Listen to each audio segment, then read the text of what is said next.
Yes, what's up, ladies and gentlemen? This is Warzone Jones coming right back at you, pro wrestling related topic video. And yes, I want to talk about the Undertaker.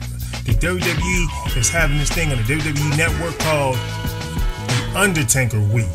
So I figured, I'm going to give my thoughts on my history with the Undertaker. The Undertaker is definitely my favorite pro wrestler of all time. He really is. So I've watched the Undertaker basically since the beginning stages of his career up until now. Now the Undertaker, he debuted in Survivor Series in WWE 1990. So he's been in WWE since 1990. That's over 20 years. So the Undertaker, I started watching the Undertaker more than likely around, I would say, 1993. So, because I would be too young to watch The Undertaker in 1990, but 1993 was definitely around the time where I had first seen The Undertaker. Around this time, the wrestling was definitely changing from what it was in the 80s. The Hogan era was done, and Vince McMahon was showcasing all these newer talent. This is when they was starting to showcase guys like Bret Hart and Shawn Michaels and The Undertaker, of course. So yeah, wrestling was definitely changing around this time, and one of the guys who they helped to build the newer WWE since they was rebuilding was the Undertaker. This gimmick has been around for years, so many years, probably the most successful gimmick of all time, because look how long it's lasted. The Undertaker is definitely still going. Whether we want to say the Undertaker is on his last legs or not, the man is definitely still going and can still produce great matches. Just check out his matches with Shawn Michaels. Check out his matches with Triple H. At the more current WrestleManias. Those matches were great, classic.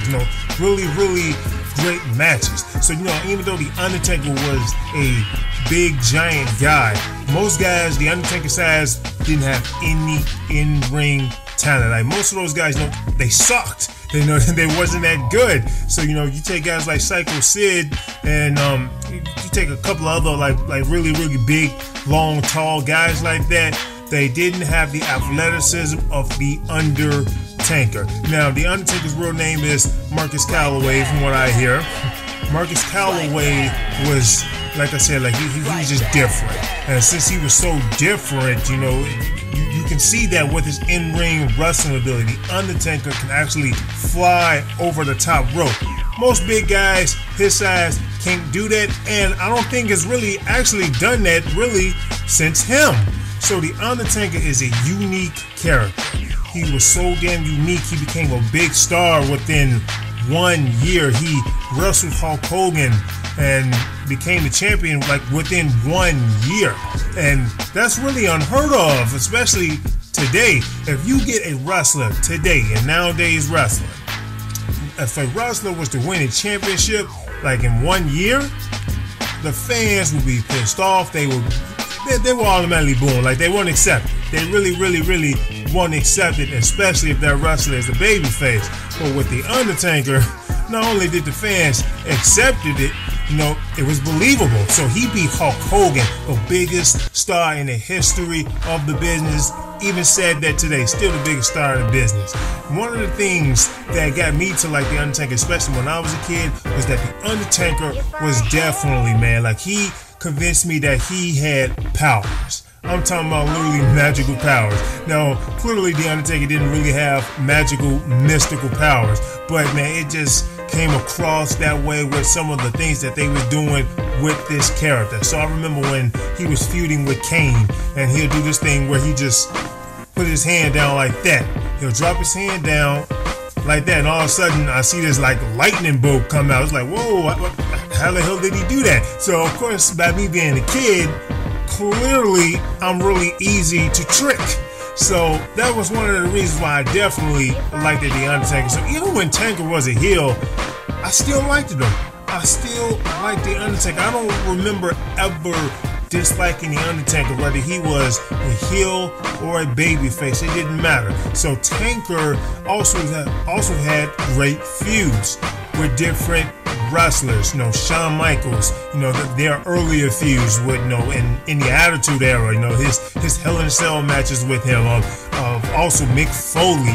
These guys had great matches as well. So, you could take like Mick Foley, the feud he had with Kane, Shawn Michaels, some of my favorites, and then, Triple H, the more recent stuff with Triple H. These are all great matches and great feuds that he had with these individuals. And also Brock Lesnar.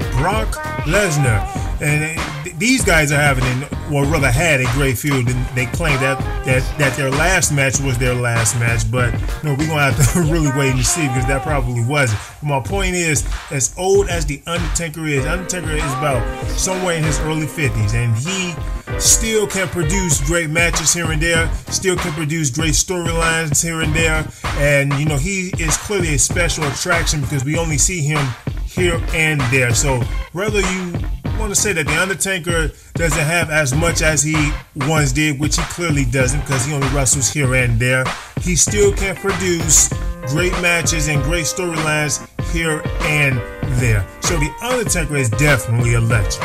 Definitely a legend, and my favorite wrestler of all time.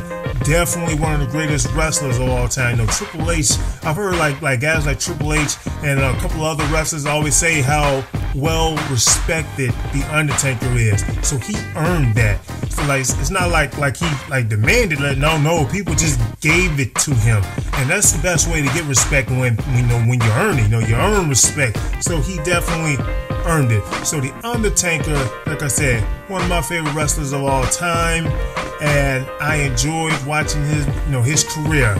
So his WrestleMania streak, I was shocked just like everyone else when it ended. But sometimes I would say it kind of needs to end because it's like the same old, and we kind of know what's gonna happen. But when it ended, everybody's jaw dropped, everyone was shocked, myself included. But although his streak ended, it didn't really upset me really at all.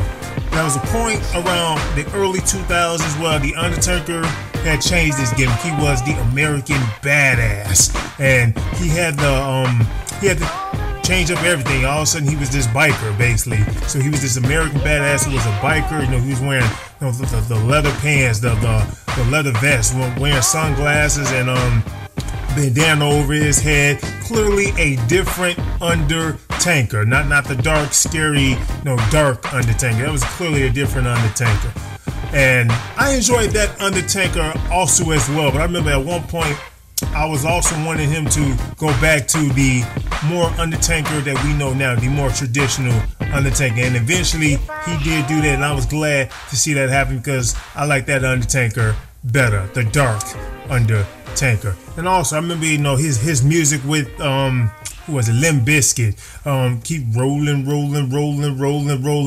One of the greatest entrance musics ever in pro wrestling, in my opinion. Keep rolling.